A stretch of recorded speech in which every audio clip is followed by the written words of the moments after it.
All right, ready to roll here on a Saturday morning. Thanks to our friends at Insperity. Visit Insperity.com for powerful HR solutions with exceptional follow-through. You can get your questions in via Twitter at ESPN975. 7 weeks to go in the PGA Tour season, and we're coming off a Travelers Championship that saw world number one Scottie Scheffler win his sixth title of the season. We'll get to Scheffler and fill you in on what to look for in this closing stretch of the season. You've got the Scottish, you've got the British, followed by the Paris Olympics before the FedEx Cup playoffs. And, of course, we have the U.S. Senior Open going on right now in Newport, Rhode Island. We're here with six-time major participant and legendary swing coach Charlie Epps. Charlie, how we doing? You know, I am really living the life. I really am. You are, Charlie. I mean, what? You're 78 years old. 79. 79. Actually, I'm not 80. You can play I golf. was born in 44, and it's 24. That's 80 years. And you can still get out there and play golf every day, even this 100-degree heat. I played yesterday with my grandson, Benjamin Ben, born on Ben Hogan's birthday, and we had so much fun. We just a character, and I enjoyed yesterday. It was really fun. So you've got one grandson in Charlie Wiley. He's going to be at TCU. Yes. Starting this fall. Yes. Ben, now, is he just starting to get into the game? What level is he at right now? Well, all of my daughters were golfers when they were born. Mimi and Nona. And so our community, our family is a golfing family. So we've exposed them early on. And so we have, that's one of our recreations. David and Nona, the parents of my four grandchildren, they're very active in all sports. David has been the coach of their Little League. I mean, the whole thing. Yeah. And so he's been exposed a lot. So now he's done with Little League, and now he's ready to play golf. Charlie, we're going to talk a lot today about, how much younger the average age is that are becoming members of the PGA Tour. You've got some players, Akshay Bhatti and Tom Kim, they're coming straight out of high school. Your grandchildren, especially Ben and Charlie, quite the baseball players growing up. And you're starting to hear in the junior sports world, kids committing to one sport early on. What's been beneficial with Charlie and Ben and the kids you've seen playing multiple sports growing up? Well, it's just an attitude of the parents, putting them in a situation where they're going to participate not only in school academically, but also in sports. And so my daughters played volleyball, they played softball.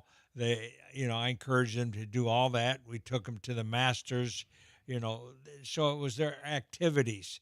And there's so many parents today. You go to a Saturday soccer match, and you'll see 3,000 people. Yeah, I mean, so it's glorious, and we don't want to get too much on that topic. No, it's a great transition. One thing I want you to, a good friend of yours and broadcaster, Bob Budka. Yeah. It's his birthday. Oh, happy birthday, Bob. That's legendary radio voice of golf. Really, when you think about Bob Bubka, what he started in golf, brought radio to the game, maybe we wouldn't be sitting here today doing a show without the great Bob Bubka. No doubt about it. We've had him on the show at the Insperity Invitational over the years, still does a show on World Golf Radio. Happy birthday, Bob. Looking forward to getting you back on the show soon. As far as dual sport athletes, it was a great transition, Charlie, because world number one Scottie Scheffler, he was a heck of a basketball player at Highland Park in high school. He was a dual sport athlete all the way until he went to Texas. Scheffler won win number 6 of the season last week. 6 is an important milestone. We haven't seen 6 since Tiger Woods in 2009. But, Charlie, more impressively, we have not seen 6 before July 1st since Arnold Palmer in 1962. 9 wins for Scheffler, not looking like such a fairy tale anymore. Well, he won 77 junior tournaments. His parents prepared him. They moved from one state to another to get him around a very famous teacher up in Dallas, Randy Smith, and they gave him every opportunity, and I was able to meet his mom and dad, and I've been watching, Scotty, and it's marvelous what he's done. How much? $27 million. 27 million on the course this year. That's not his age. Money. He's set the record the last 3 years for most money won on the PGA Tour in a season. He keeps beating his own record. And obviously the purses are going up year to year, so that helps. Inflation. Yeah, there you go. Yeah, we got a good sense of that this week, Charlie. A question from James in Rockport. A little bit of a hypothetical question here, Charlie. Would Scotty Scheffler still have 9 wins if the LIV golfers were playing in PGA Tour events? Yes. I would agree. He's won by an average of 2.5 shots per win this year. I would agree. He's dusted the field at a lot of these events. He won Bay Hill by 5, won the Players by 1, but shot 20 under. I'm not sure anyone else is getting there at TPC Sawgrass. Won the Masters by 4, won the Heritage by 3. Maybe if Bryson was playing Memorial the week before the U.S. Open, DeChambeau's won Memorial in the past, but Scheffler's been pretty dominant through his wins this year. And through his upbringing. He learned how to win early. In reverse, Michelle Wie, she never got to play junior golf. Oh. And she should have. She'd have beat everybody in ladies golf. Scotty did it right. He came up through the ranks. In the age of 27, he can handle this not only physically but mentally. And he's got his team together. The only thing that's concerning me, how much money is he going to win this year? Well, if he so let's see, he's at 27 million. The Tour Championship, if he wins the Tour Championship at Eastlake, if he wins that, he wins the FedEx Cup, which is really looking like a lock already. He has about a 2,000-point lead in the FedEx Cup standings. You add 27 to 33 million. He's going to be sitting around $75, $80 million for by the end of this year. He might retire to the mountains. I don't think he's that kind of player. Charlie, you make an excellent point. What kind of motivation is there after you make $45 million in one season? Scheffler has been very clear he is not out there for the money. He's out there for PGA Tour titles, and obviously a strong believer in his faith. I'm using his words. He is out there to represent Jesus Christ on the golf course, and he is not playing around when he says that. He gets out there on the first tee, and he's in a different zone than everyone else. And you think about, just to finish off James's question, you kind of look at, what other LIV players have had a good year. I don't want to disrespect them. Joaquin Niemann, Bryson DeChambeau, they've had great years. But you look at the other studs on LIV. Yeah, but see, their game changed. Yeah. They're playing for money. Yeah. See, they've already got money in the bank. So you don't know what makes them wake up in the morning. I mean, DeChambeau is different, but look at Dustin Johnson. We know what gets him up every morning. Yeah. Charlie. Paulina. But Cam Smith's another one. Cam Smith wanted to spend more time on his boat, fishing. Yeah. That's what mattered most to him, getting some more time at home in Australia. LIV goes to Australia. So, different reasonings. A lot of the LIV guys' reasonings probably didn't have much to do with chasing records or, as far as Rahm, maybe growing the game in their own respective countries, Spain, Chile. Charlie, you mentioned something. You mentioned Michelle Wie and how, she had an overload of instruction when she was taken to the States by David Ledbetter, brought her into IMG Academy and put her into turned her into a swing machine. What has Randy Smith with Scotty Scheffler? Everyone, you go to the golf course, Charlie, and everyone's trying to replicate Scheffler's footwork with the driver now. They're all trying to do it. How did Randy Smith and even, maybe a Cameron McCormick with Jordan Spieth, how as a coach do you figure out what to leave, what to not mess with, and what to work with? Well, over a period, he started with them when he was 7 years old. So you see him mature, gain his physical get to 6'3", Yeah. whatever. I'm losing my voice already. But he's been, and to know Randy is to love Randy, because he's not an uptight guy. He's not a technical guy. He knows what he's doing, and he knows when to teach and when not to teach. He's had a lot of success with Justin Leonard. His players are vast. Yeah. And so Randy's got a special technique in that he keeps everything in front of the person, but he doesn't overcook the deal. Charlie, another really important part of Scheffler's team is his caddy, Ted Scott. We're going to wait to get to the caddies until the second segment. But how about one more thing on review for the Travelers? 21-year-old Tom Kim. He's playing his 9th week in a row in Detroit. 3 wins, 21 years old. And I thought he really showed a lot down the stretch of the Travelers, Charlie. He needed a birdie on 18 to send it to a playoff. He had about 106 wedge shot out of the fairway. Put it to 3 feet, kicked it in for birdie. They went to a playoff. Scheffler won, but with the Scottish Open and British Open around the corner, Tom Kim is a 21-year-old that's already proved himself at the majors to some extent. How impressed are you with 21-year-old Tom Kim?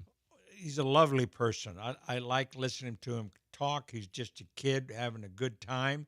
The only thing, he shouldn't have played this week. Yeah.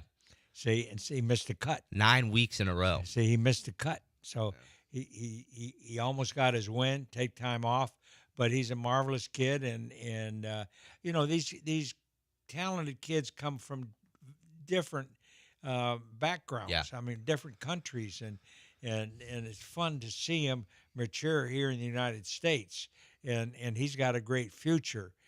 So he's just got to calm down just a little. Yeah, and we're going to hear some audio later from Scheffler talking about Tom Kim. High words. Scotty Scheffler, you're not going to catch him throwing out compliments to too many players on the PGA Tour. He did for Kim. We'll get to that later on. We've got to cut to a break here, but Akshay Bhatia leads the way in a tie for first with Aaron Rai at 13 under at the Rocket Mortgage Classic in Detroit.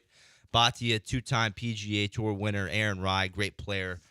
Coming from across the pond in England. Needs a big week, Aaron Rai. 72 in the FedEx Cup money list. Have to get inside the top 70 to get to the playoffs. And as far as the U.S. Senior Open, which we'll get to, Hirota Fujita leads the way by 1 at 11 under. Richard Green is in solo second at 10 under. And Steve Stricker and live golfer Richard Bland are in a two-way tie for third at 8 under. This is the Charlie Epps Golf Hour, presented by Insperity. Back after this.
You're listening to the Charlie Epps Golf Hour on ESPN 97.5 and 92.5. Powered by Insperity. From the Veritex Community Bank Studios, here's Will Doctor and the Golf Doctor himself, Charlie Epps.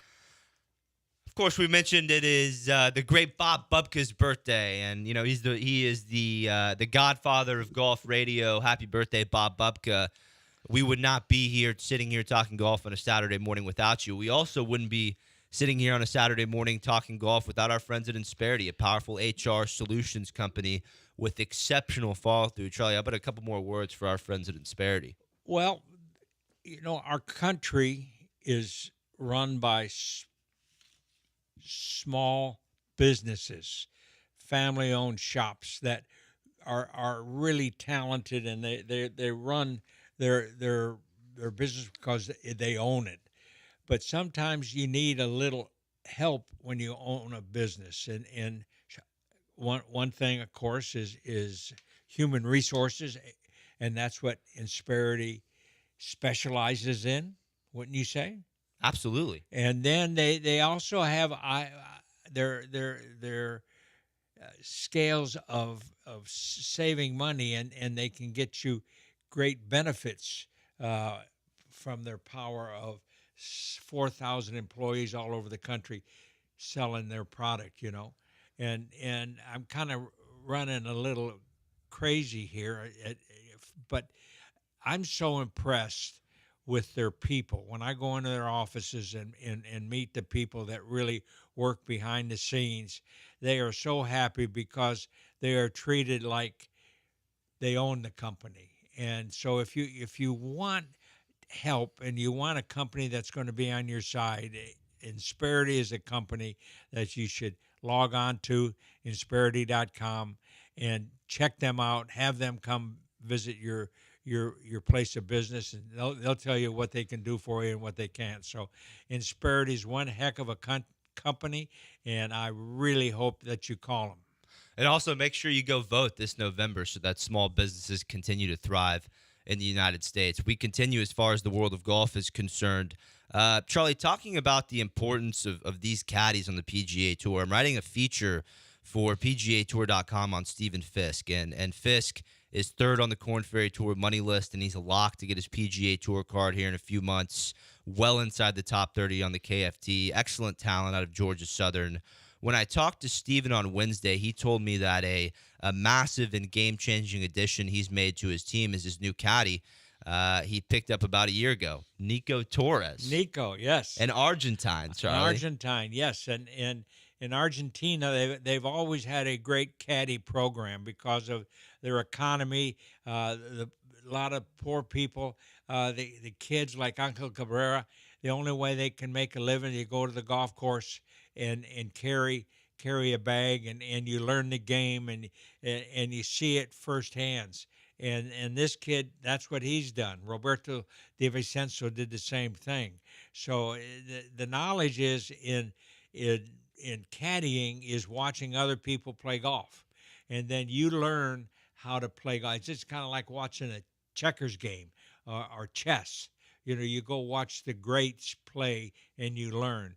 Well, this is what caddies do, and over the years I've have great caddies on my bag that have helped me, and so I know the importance of having that person next to you in certain moments.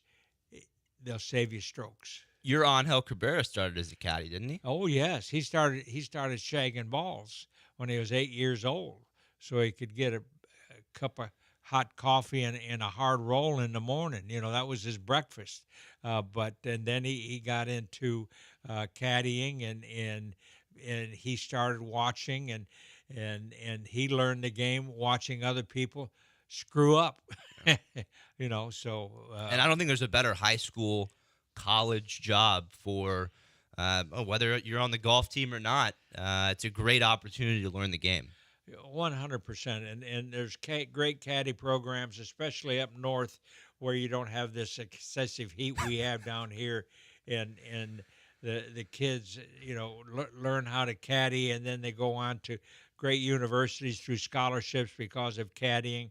The Evans Scholarship Program and started in Chicago.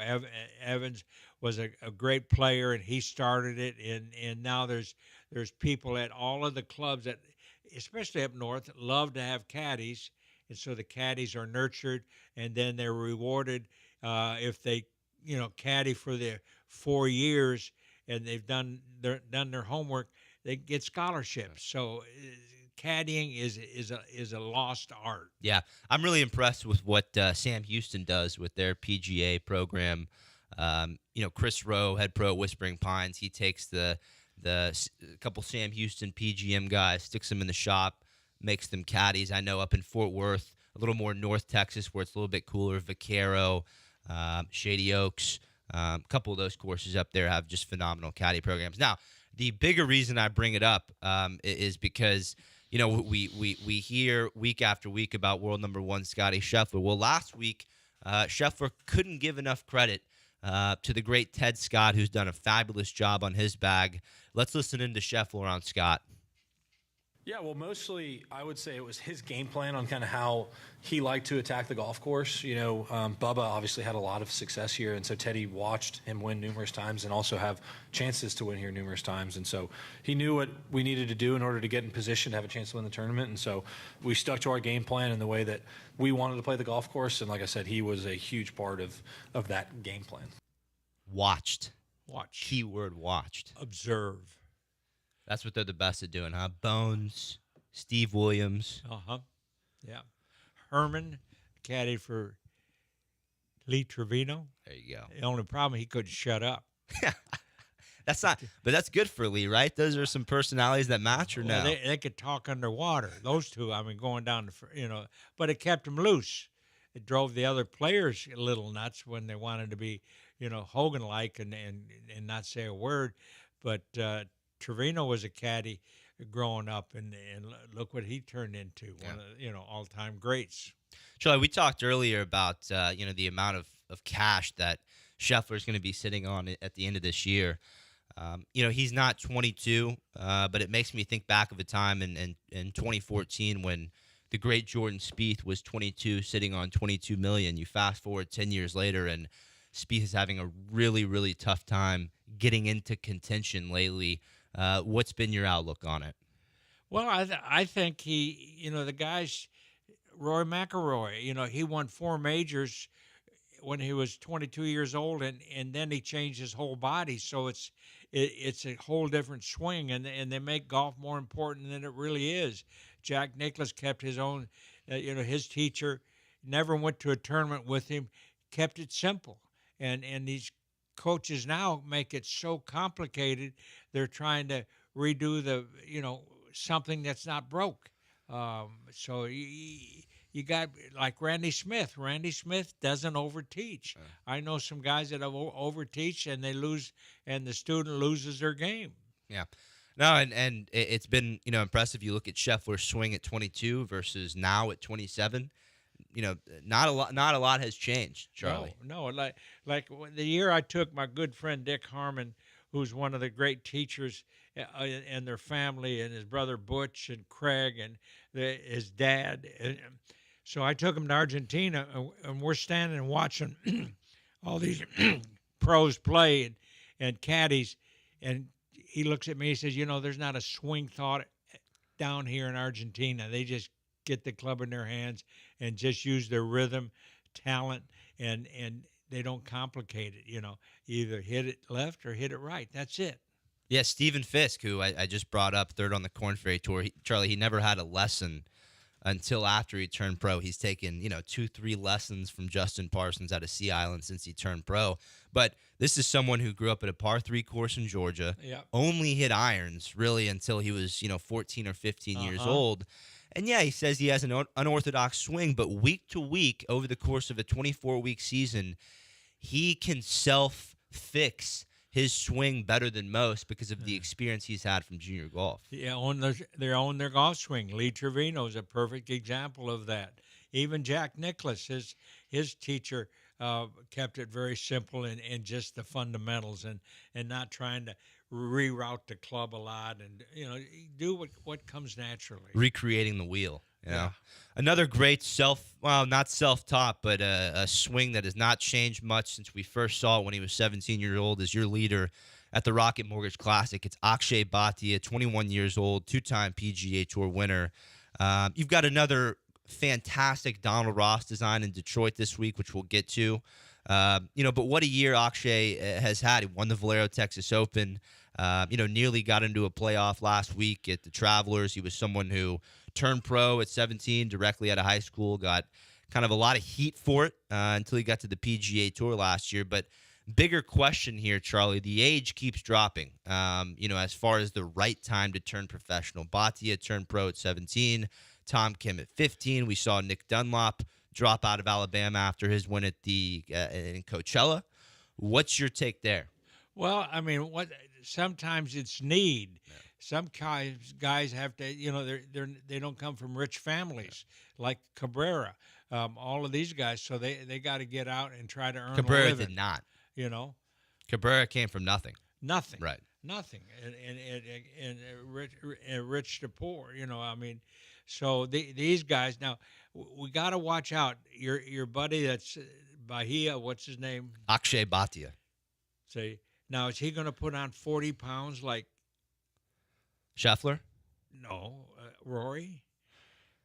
Well, He weighs, and he can hit. he's it. a stick. Akshay is a stick. He's about 6'2". We got a 15-year-old kid that plays in this tournament too, and he can still hit it 300 yards, and he weighs, almost 110 pounds or whatever. That's another one. Miles Russell made the cut in 2 Korn Ferry Tour events early this year. He's 15 years old. Got an exemption into Detroit this week.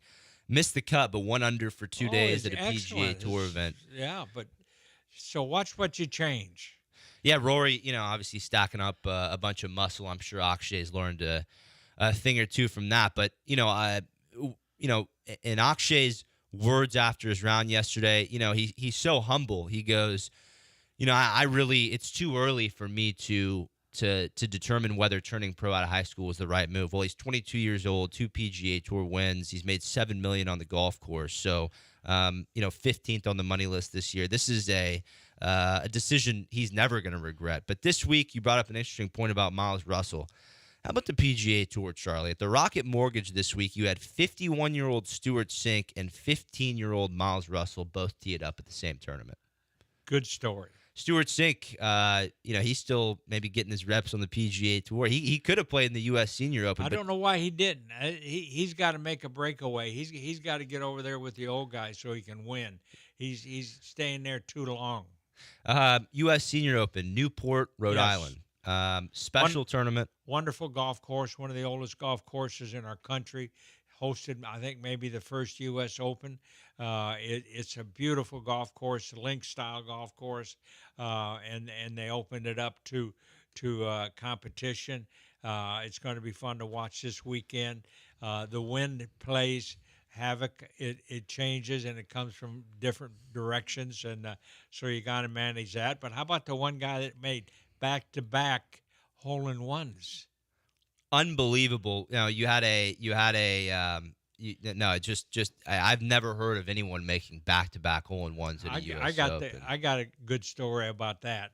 A good friend of mine, Jack Kendall, who's about a 12 handicap, is playing Pebble Beach. The 5th hole at Pebble Beach is a beautiful par 3 along the ocean that Jack Nicklaus redesigned. Hole-in-one. They play 6. They go to 7. 7 is a beautiful hole right on the peninsula. It's just 110 yards, but it's really hard. Yes, hole-in-one.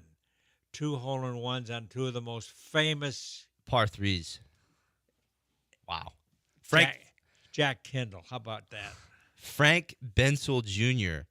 Was the one who made history Friday morning at the U.S. Senior Open. Back-to-back aces in the second round. Hole-in-one on the par 3 4th, 184, and then the par 3 5th at 203 yards. But how about back-to-back par 3s on a golf course, Charlie? Well, Cypress Point's that way. Yeah. We'll keep you updated. 15 and 16. We got to take a break. We'll keep you updated as far as the U.S. Senior Open. On the other side, Seth Waugh is stepping down as PGA of America CEO. We've got Texas Golf Hall of Fame PGA Pro Charlie Epps with us here to break it down. We'll be back after this to the Charlie Epps Golf Hour, presented by Insperity, HR that makes a difference.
The Charlie Epps Golf Hour, powered by Insperity, continues on ESPN 97.5 and 92.5. from the Veritex Community Bank Studios. Here's Will Doctor and Charlie Epps. Nice to have you with us. 8:32 here on a Saturday morning. Akshay Bhatia leads the way in a tie for first with Aaron Rai at the Rocket Mortgage Classic. Bhatia 250 plus 250 favorite to win this weekend. Rai at plus 333. Keep you going as far as the world of golf is concerned. Seth Waugh is stepping down as PGA of America CEO. Been in the position since 2018. Before that, he was the CEO of Deutsche Bank. He looked at it as a good place to. He looked at the PGA of America as a good place to start a second career. He was hit with the pandemic and the live golf mess. Yet he opened a world-class facility in PGA Frisco, and the amount of new amateurs playing in golf is growing rapidly. We've got Texas Golf Hall of Fame PGA pro Charlie Epps with us here to break it down. Well, the PGA of America is an organization that you become a member through applying for membership, and it's run by its members. The CEO is an outsider brought in to help run the business part of the association. We're 30,000 members strong, got a lot of moving parts. So the officers of the PGA, the president, vice president, they're all members of the PGA. And that is the only way you can become a member is through working in the golf business. We brought in an outsider. He gave us a lot of good counsel. We moved our headquarters from West Palm to Texas, up in North Texas, and we got a great facility going in there. So now he decides to move on.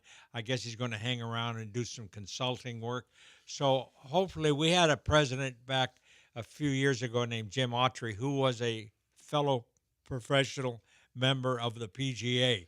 I think our association is big enough that there's a lot of talented golf professionals that can fit that CEO job description. So hopefully they'll go back to that. So it would be good for PGA of America to have someone that can relate to the 33,000 PGA professionals. You have how many sections all over the country, Charlie? 40. 40 sections. So each section, they've got their own tournaments going on. Sure. They've got their own junior golf to build, Right. women's program, men's program. You're saying that it'd be beneficial for the PGA, have someone who's been on the ground but also has kind of a business mindset as well as far as crunching numbers is concerned. Yeah, I mean, you can always hire consultants and all that to come in, but in my position on the point, because I was president of a section, Yeah. and we did some good stuff. So you got to have Still doing good stuff, Yeah. Charlie. I mean, how about the Charlie Epps Scholarship? scholar. We have a reach program where we can raise money, and we've already raised over $100,000 and given out scholarships as a PGA member. I'm giving back to my community. So we'll see how it moves on. The thing that was different is we changed our address from West Palm Beach to North Texas. To Frisco. Our CEO didn't want to move. Wow. He was working from home. I think the head guy's got to be where the headquarters are. You got to be in front of your people, Charlie. Yeah, exactly right. So, One thing, now we talked about this before the segment. This might not be on him, but PGA Frisco, extremely nice facility. They got the Omni. They've got 36 holes. They've got a big 18-hole putt-putt green that's free to the public. Any junior golfers, anyone can come play the putt-putt course. Excellent amenities in the Omni. I played the course, Charlie. I'm not positive that course is going to be ready for the 2027 PGA. You look at the list of venues. You've got Quail Hollow next year, Aronimink in Pennsylvania in 2026, Frisco in 2027, and then Olympic in San Fran follows it in 2028.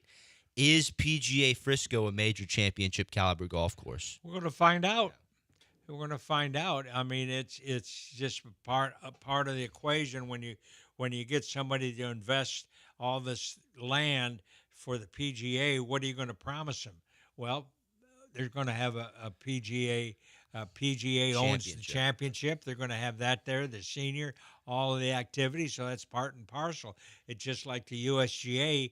They needed to go to different properties all over the country to make sure that everybody got a piece of it. You know, the ladies are playing up in Washington, in Sahalee. That's where the PGA of America had our championship one year.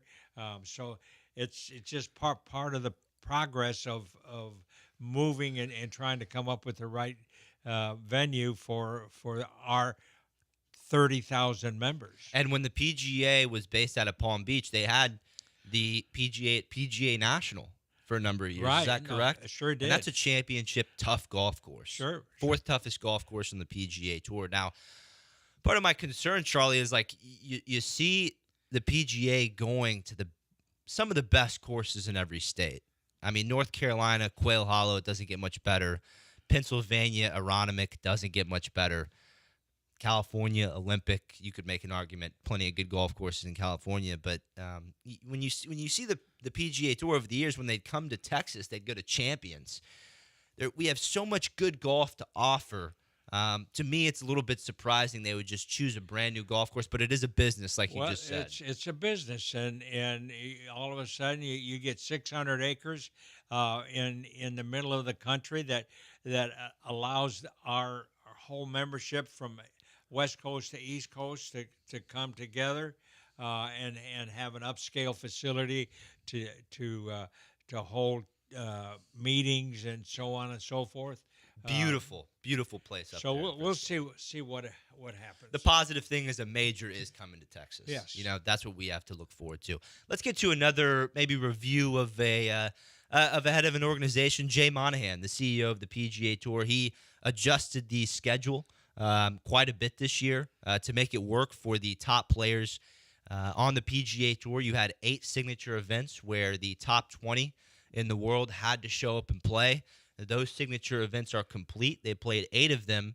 I think a couple concerns, Charlie. Let's start with the positives. You had Scotty Scheffler win 4 of them, and Rory won 1. That was kind of the goal of these signature events, wasn't it, to bring these stars to the top? That's what they wanted, and they got that. And is it good? I don't know. I mean, the game of golf was famous in the 30s and 40s because the tour followed the sun. You know, they went all over the country, and and all of a sudden, we're going to stop playing here at the end of September because of football. Yeah, I'm not sure that's. I don't know how this calendar new. Is PGA going to Tour fit schedule. fit the people, right. Because then what are they going to do from September through January? Right. So if you finished outside the top 125 in the spring, if you're between 125 and 250, you have to go play in the fall in Napa, Vegas, some of those other tournaments to get your privileges back for the spring events. Now, here's the problem, Charlie. The Pearson Cooties, the Parker Cooties of the world, Mac Meisner, these players who finished top 30 on the Korn Ferry Tour standings. In years past, if you finish top 30 on the Korn Ferry Tour, you are getting into every regular season event. You're getting into Bay Hill. You're getting into Jack's tournament. These tournaments that are now signature events that only have 70 players to work with, those Korn Ferry Tour graduates are not getting into those fields. Yep. And that is a big problem as we sit here at the end of the year with 7 weeks left, and you have these rookies who've only gotten 8-9 starts under their belt. Nobody said it's going to be fair. I don't know. The powers to be came up with this solution. We're going to have to see how it works out. I'm not impressed with it. We're taking the game. There's so many more people that want to play golf. 2,000 pros, Charlie. So we can't accommodate all of that, and it's a shame, but that's life. Here's another question for you. 6-7 weeks left in the PGA Tour season. I like to keep track, at some smaller events over the next 2 weeks, Rocket Mortgage Classic, right. John Deere before the players cross the pond for the Scottish and the Open. I like to keep track of these players who are on the bubble as far as keeping their card. Not a lot of people understand it, Charlie. Right. You can have status on the PGA Tour one year and not have a job the following year. What kind of pressure are these players under? Well, they know what it is going in. It's not that they're they accept it, and you just go ahead and play, and uh, shake the dice. You It's a know, pressure packed environment, Charlie. It's kind of like Q school, Q school is that's different now. It's based on more tournaments. The Corn Ferry Tour, the top 30 get in, and that works pretty good. The Europeans now get 10 spots in our tour, so we'll just have to wait, play the game, and see what happens. A couple of players to keep an eye on this weekend at the Rocket Mortgage Classic who are on that kind of bubble. You've got Troy Merritt in a tie for third. He's 138th on the money list. You talk about a guy with six weeks left. If he doesn't get inside that top 125, he's going to have to go play in the fall and regain privileges for the spring. Joel Dahmen's another one. You got to know Joel Dahmen in these Netflix Full Swing documentaries. Heck of a player, 107th on the FedEx Cup money list. But you look at the NFL, and their careers are from 3 to 5 years, and every year they have to make the team. If they don't make the team, they're out of here.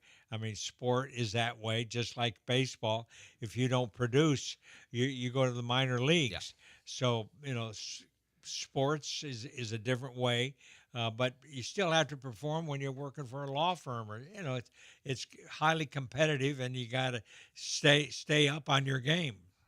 On the other side, we're going to get you up to date on the leaderboards at the Rocket Mortgage and the U.S. Senior Open. We'll dive a little further into the U.S. Senior with Charlie Epps. You've got live golfers, Richard Bland, who won the Senior PGA a few months back. He's back in contention at the U.S. Senior Open. Richard Bland, man, 51 years old, the last 4 years.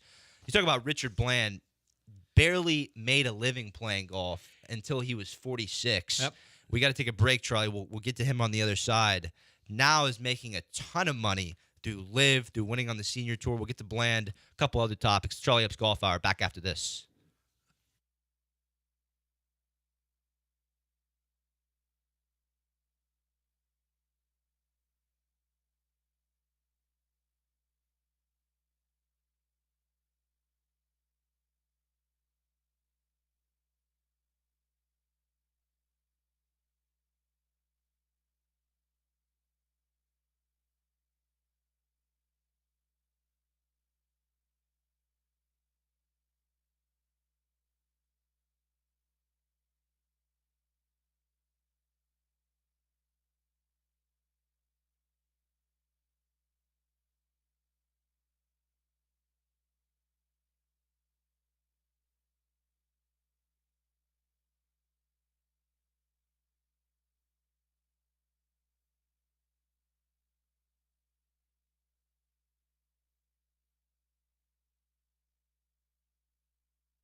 The Charlie Epps Golf Hour, powered by Insperity, continues on ESPN 97.5 and 92.5. from the Veritex Community Bank Studios. Here's Will Doctor and Charlie Epps.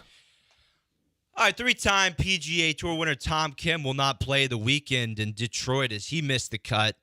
You can't fault him, being that it was his ninth week in a row on the road, and he lost in a playoff last week to Scotty Scheffler at the Travelers.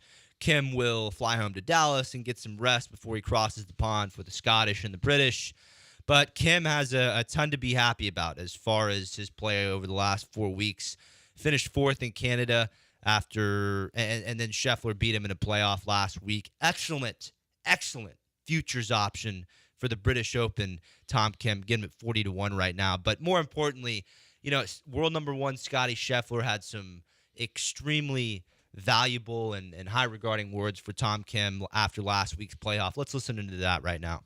It's fun competing against your friends, but at the same time, it's difficult, because part of me wants him to miss the putt and part of me wants him to make the putt. And then, when I see him, make bogey in the playoff hole, it hurts because that's my friend, and that's not, it's not a great feeling, but, he should remember that putt he made on 18 because it was pretty special. And he's a great player and a great champion. He's got a habit of making those putts when it really matters. I think of a guy that young already winning 3 times out here and being the way that he is in the President's Cup. And he's got the right attitude to play out here for a long time. And he's only 22, which is just nuts. High words there from Scotty Scheffler. Tom Kim, unfortunately missed the cut this week, but that's a little soundbite I wanted to get to. I think Scheffler reflected on that beautifully. Very, very nice. I mean, there are friendships out there, and you're always rooting for your friend, and it's hard to separate. Mr. Hogan would not agree with that. Raymond Floyd would never. Those kind of things. But Scotty's a special person, and he's made a nice relationship with Tom. Yeah. And sure, it's hard, but the reality is you got to you can separate friendship until you walk off the golf course.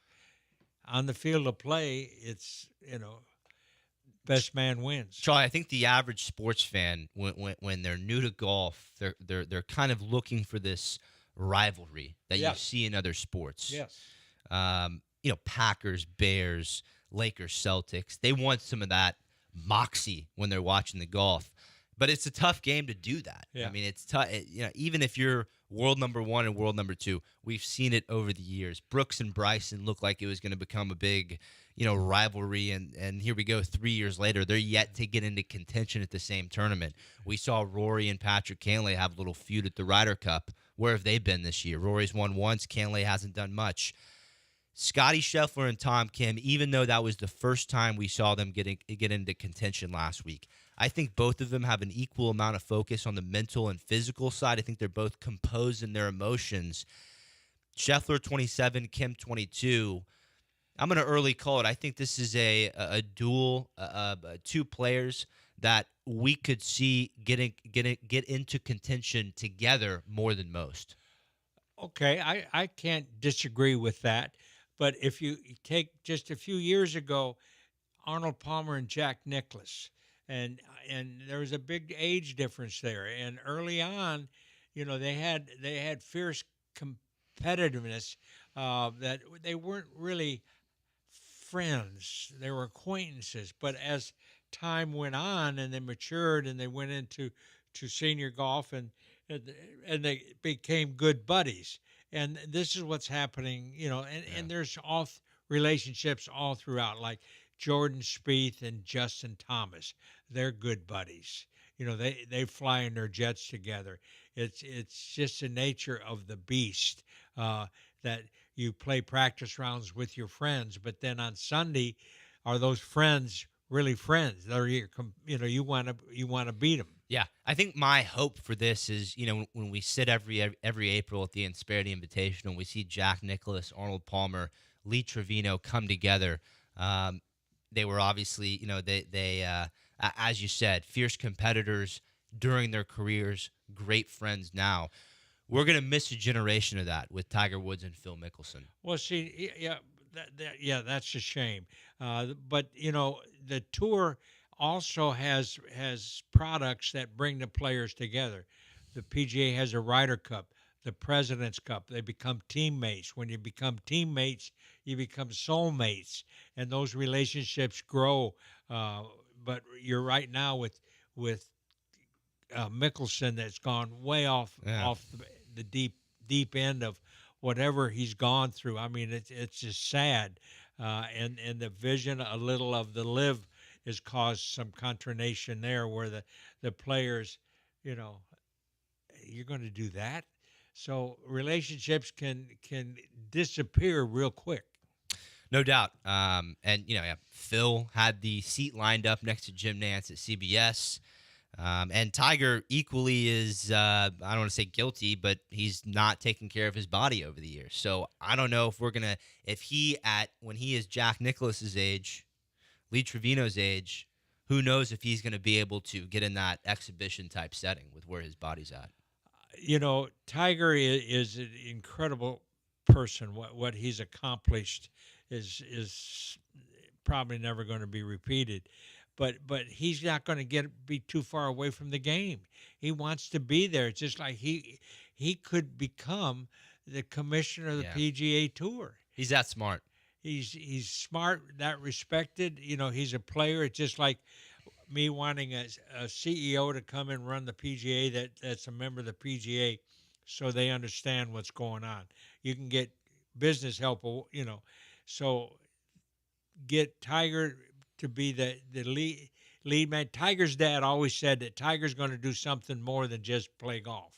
So maybe this could be it. That'd be and he is the one who is, when you talk about the war between the PGA Tour and the PIF Live Golf, no updates there. You can read all this stuff about how they're making progress, this, that, and the other. That's all we've heard for the last 2 years. But Tiger has taken full control of what the PGA Tour, where they go from here. Nothing will move forward without the signature of Tiger Woods. Charlie, let's get to the U.S. Senior Open. Fans can watch it starting at 11 a.m.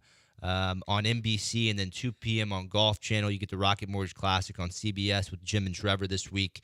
U.S. Senior Open, Charlie. Haruki Fujita in solo first at 11 under. You got Richard Green in second, Steve Stricker and Richard Bland in a tie for third at 8 under par. What are you most looking forward to about this weekend with this golf tournament? Well, once again, it's a great golf course. It's a historic venue of great proportions. The USGA has started their 1,000 event career back then in the 1800s. So the historic value of the tournament is there. Steve Stricker and Brand, the two players a little down, I think are going to be the ones that are going to contend on Sunday. I'm not sure about the gentleman from Japan. I've never heard of him before, so I don't know anything about the guy.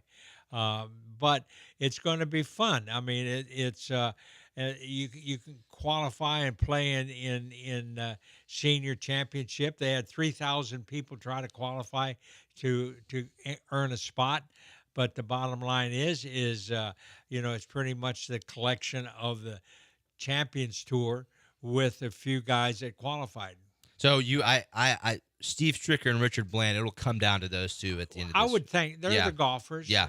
But I don't know the other gentleman, and he's played 2 good rounds of golf so far. And Charlie, you just spoke about the age, qualifying a little bit. Golf Week's Adam Schupak did a write-up this week, hypothetically, bringing the idea of lowering the Champions Tour age down to 45. You had Paul Gordos, Mark Calcuvecchia absolutely lose it.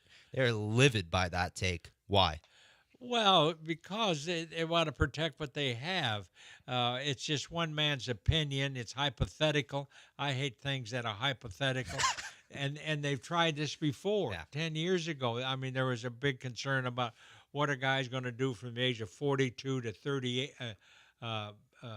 48. And so then the guys that have played the tour can go out and play the Korn Ferry Tour. But the Korn Ferry Tour, for guys that are 48, you can't play. No. You can't play with the young guys. So that went out the window. But everybody's always trying to repair or fix something. And our good friend Shupak. He stepped in the mud a little. He's got the moxie. He's trying to get Tiger there a little bit earlier. It's not going to happen. We can't wait 2 more years for Tiger on the Champions Tour. That's going to be a movie. When Champions Tour gets moved back to ESPN primetime, when Tiger steps on the scene, I can't wait. We got to wrap up here. I'm not betting against Akshay Bhatia in Detroit. He's already won twice, coming off 64, 67 going to the weekend. My pick there would be Akshay Bhatia. If people are feeling frisky, Joel Dahman in a tie for 7th at 10 under, 3 back. He is 50-1 heading into the weekend. If you want to get risky, that's your ticket, Joel Dahman to win for me. Who's in the top 5? I'll give you the top 5 names right here. Akshay Bhatia and Aaron Rai in a tie for 1st. Taylor Montgomery and Troy Merritt in a tie for 3rd, but they're both 25-1. Eric Van Rooyen, 2-time PGA Tour winner, also in a tie for 3rd.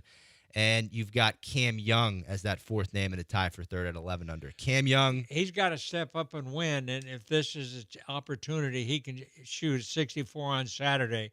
He'll be in there for Sunday. Cam Young at plus 500, 2 back. Former Rookie of the Year. Still has not won a PGA Tour event, but has contended in a lot of majors. Is that your pick for this weekend? Yes. Cam Young for Charlie Epps. All right.